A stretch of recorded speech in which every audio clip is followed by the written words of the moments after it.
Hey, start another video real quick. I was just going to do one clean up on one of the chassis there.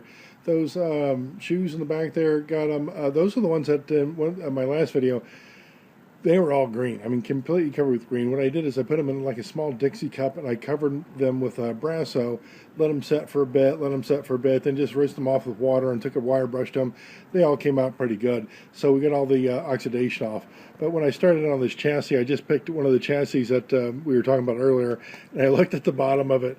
I'm going, oh boy, wow. You know what? Just look at that. Look at that.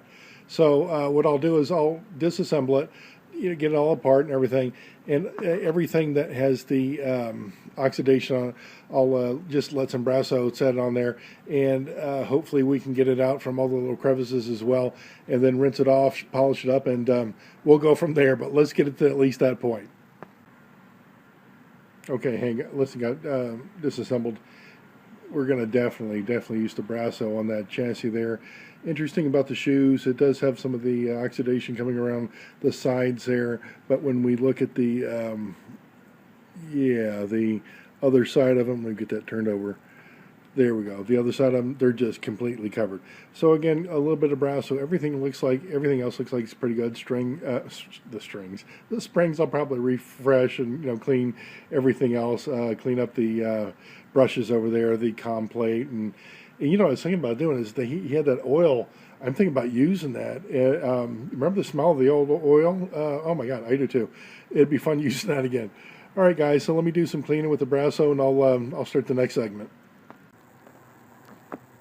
Okay, I'm at the bench. I got the brushes. I got the shoes in there. I'm getting ready to put the chassis in there. Whenever you guys use the Brasso, always shake it. Shake the heck out of it. Shake the heck out of it. What I'm going to do before I put the chassis in, I'm going to cover those with Brasso. Just absolutely cover it. The chassis will be sitting at an angle, and I'll put the Brasso over it so it seeps into like the crevices and whatnot. And see, we'll just see how good it'll do. If we have to do it a second time, that's fine. But let's give it a go.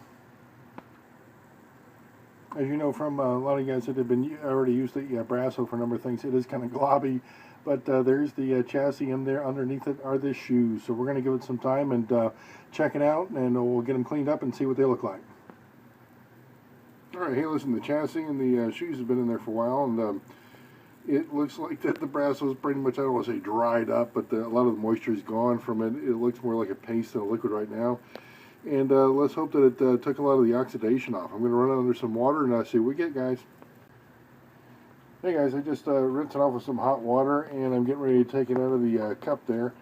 And it looks like most, if not all, the oxidation is off. So let me get it out of the cup, just a sec.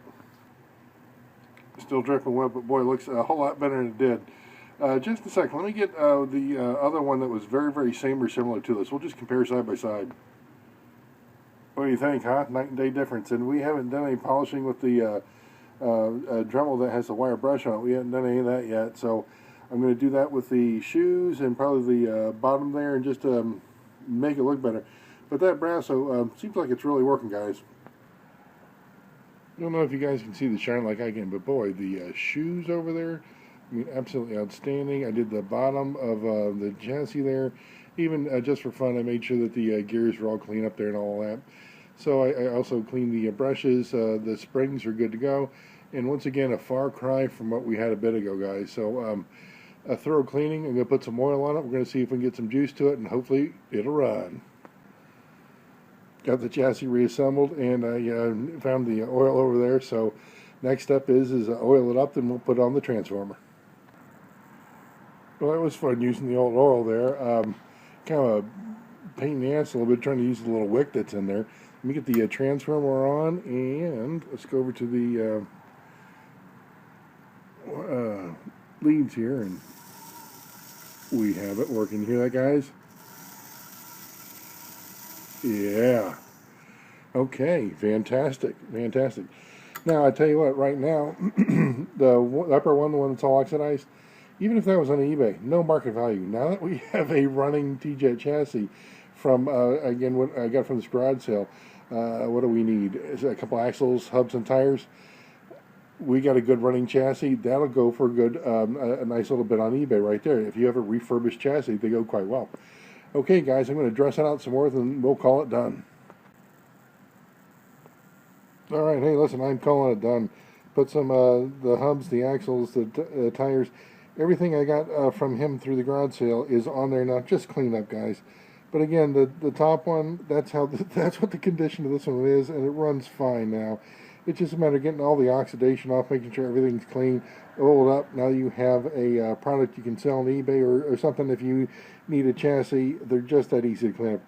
All right, guys, this is probably one of the ones that'll be going on eBay here shortly. See ya.